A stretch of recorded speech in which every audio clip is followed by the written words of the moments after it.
తాకట్లో ఉన్న మీ బంగారాన్ని విడిపించి ఆ రోజు ఆన్లైన్ రేటుకి కొంటాం. Sharma gold company. నమస్తే. ఆంధ్రప్రదేశ్ ప్రభుత్వం సంచలన నిర్ణయం తీసుకుంది. ఆంధ్రప్రదేశ్లో రేషన్ వ్యాన్లు ఏవైతే ఉన్నాయో వాటిని పూర్తిగా బంద్ చేస్తున్నట్టుగా ప్రకటించారు పౌర సరఫరాల శాఖ మంత్రి నాదెండ్ల మనోహర్. గతంలో 29,000 రేషన్ దుకాణాల ద్వారా ఈ రేషన్ సరుకులు బియ్యంతో సహా ఇతర సరుకులు అనేవి లబ్ధిదారులకు ఇచ్చేవాళ్ళు. కానీ ఎప్పుడైతే జగన్మోహన్ రెడ్డి గారు ముఖ్యమంత్రి అయ్యారో, ఎప్పుడైతే వైసీపీ అధికారంలోకి వచ్చిందో రేషన్ వ్యాన్లు తీసుకొచ్చారు. ప్రతి ఇంటికి వెళ్ళి రేషన్ ఇస్తాము, సరుకులు ఇస్తామని చెప్పి గత ప్రభుత్వం ఆ విధంగా చేసింది. కానీ మొత్తం కూడా 29,000 రేషన్ దుకాణాలు ఉంటే వైసీపీ కేవలం 9,000 రేషన్ వ్యాన్లతో ఈ బియ్యంతో పాటు ఇతర సరుకులు సరఫరా చేసేది. కానీ మిగతా 20,000 దుకాణాలకు సంబంధించిన వ్యాన్లు ఏమైపోయాయి? బియ్యం పూర్తిగా పక్కదారి పట్టాయి. బియ్యాన్ని ఒక గ్రీన్ ఛానల్ ఏర్పాటు చేసుకుని ఆ గ్రీన్ ఛానల్ ద్వారా పెద్ద మొత్తంలో బియ్యాన్ని అక్రమ మార్గంలో విదేశాలకు తరలించేశారు. దీని మీద ప్రస్తుతం చర్చ జరుగుతుంది. సో ఇన్వెస్టిగేషన్ చేస్తే కొన్ని వాస్తవాలు బయటకు వస్తున్నాయి. IVRS ద్వారా సర్వే చేస్తే 30% మందికి లబ్ధిదారులకు రేషన్ సరుకులు అందలేదంట గత 5 సంవత్సరాల కాలంలో. ఎందుకు అందలేదు? ఎందుకంటే 20,000 దుకాణాలని పూర్తిగా అటు ఆ షాపులకు వచ్చేటువంటి బియ్యాన్ని, ఇతర సరుకుల్ని దారి మళ్లించేశారని చెప్పి ఈ సర్వేలో తేలింది.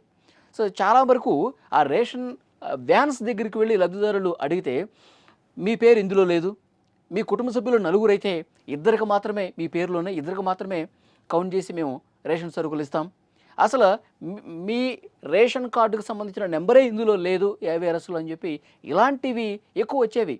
రేషన్ వ్యాన్ల ఆపరేటర్లు ఇదే చెప్పేవాళ్ళు. చాలా గొడవలు జరిగాయి, చాలా వరకు క్రిమినల్ కేసులు నమోదయ్యాయంట. సో అందరికీ కూడా లబ్ధిదారులు అర్హులందరికీ కూడా రేషన్ సరుకులు ఇవ్వాలంటే ఈ రేషన్ వ్యాన్ల వ్యవస్థను తీసేయాలని చెప్పి ఒక నిర్ణయం తీసుకుంది క్యాబినెట్. సో డెఫినెట్గా నాదెండ్ల మనోహర్ గారు అదే విషయం చెప్పారు. గతంలో కూటమి ప్రభుత్వం ఎప్పుడైతే అధికారంలోకి వచ్చిందో ఈ బియ్యం అక్రమ రవాణాకు సంబంధించి చాలా కేసులు నమోదయ్యాయండి. పవన్ కళ్యాణ్ గారు, మీకు గుర్తుండే ఉంటుంది, పవన్ కళ్యాణ్ గారు కాకినాడకు వెళ్ళి సీజ్ ద షిప్ ఎందుకు అనాల్సి వచ్చింది? బియ్యం అక్రమ రవాణా చేసింది, విదేశాలకు తరలించేశారు, పెద్ద మొత్తంలో కోట్ల రూపాయలు దండుకున్నారు. ఒక సిండికేట్గా ఏర్పడి మంత్రులుగా పనిచేసిన వాళ్ళే ఈ విధంగా పెద్ద ఎత్తున దందాకు తెరదీసి సముద్ర మార్గం ద్వారా విదేశాలకు తరలించారని కదా. సో డెఫినెట్గా ఈ అవినీతిని మొత్తం అంతం చేయాలంటే, ఒక జవాబుదారీతనం ఉండాలంటే రేషన్ దుకాణాల ద్వారానే మళ్ళీ కూడా గతంలో ఏ విధంగా అయితే ఉండేదో రేషన్ దుకాణాల ద్వారానే బియ్యం సహా ఇతర సరుకులన్నీ కూడా ఆ దుకాణాలకు వెళ్ళి తీసుకోవాలి. ఎవరైతే రేషన్ షాపుల వరకు రాలేని పరిస్థితి ఉంటుందో, వృద్ధులు ఎవరైతే ఉంటారో, ఎవరైతే రాలేని పరిస్థితి ఉంటుందో వాళ్ళకి ఇంటికి వెళ్ళి నేరుగా రేషన్ సరుకులు అందించే ప్రయత్నం ఈ ప్రభుత్వం చేస్తుందని చెప్పారు. సో డెఫినెట్గా జూన్ 1 నుంచి 15వ తారీఖు వరకు రేషన్ షాపులు తెరిచే ఉంటాయి. ఆ దుకాణాలకు వెళ్ళి రేషన్ సరుకులు తీసుకోండి. రాలేని వాళ్ళకి ఇన్ఫర్మేషన్ డెఫినెట్గా సర్వే చేస్తారంటే అధికారులు ప్రతి ఇంటికి వెళ్ళి ఎవరైతే రాలేని వాళ్ళు ఉన్నారో వాళ్ళకి ప్రత్యక్షంగా అందించే ప్రయత్నం జరుగుతుంది. సో అవినీతిని అంతం చేయడానికి రేషన్ సరుకులు అన్నీ కూడా ఎవరైతే అర్హులు లబ్ధిదారులు ఉన్నారో వాళ్ళకి 100కి 100% అందించే బాధ్యత ఈ కూటమి ప్రభుత్వం తీసుకుంటుంది. అవినీతిని అరికడతాం. బాధ్యులు ఎవరైతే ఉన్నారో గతంలో ఈ అక్రమ మార్గాన తరలించారో వాళ్ళందరి మీద చర్యలు తీసుకుంటాం.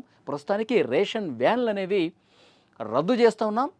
ఈ రేషన్ వ్యాన్లు ఏవైతే 9,000 ఉన్నాయో వీటన్నిటిని కూడా ఉచితంగా లబ్ధిదారులు ఎవరైతే ఉంటారో వాళ్ళకి అందజేసే ప్రయత్నం చేస్తాం. నిజాయితీగా ఈ ప్రభుత్వం పనిచేస్తుంది. రేషన్ దుకాణాలు 1వ తారీఖు నుంచి 15వ తారీఖు ఉంటాయి, అక్కడే తీసుకోండి అని చెప్పి నాదెండ్ల మనోహర్ పౌర సరఫరాల శాఖ మంత్రి తెలియజేసినటువంటి పరిస్థితి ఉంది. ఫ్రెండ్స్, మీకేమనిపిస్తోంది? రేషన్ వ్యాన్లని కట్ చేయటం అనేది కరెక్టేనా? గత ప్రభుత్వం అవినీతికి పాల్పడింది, ఈ రేషన్ వ్యాన్ల ద్వారా బియ్యాన్ని బయటకు తరలించేసింది అని చెప్పి మీరేమైనా భావిస్తున్నారా? కామెంట్ రూపంలో తెలియజేయండి. Thank you very much.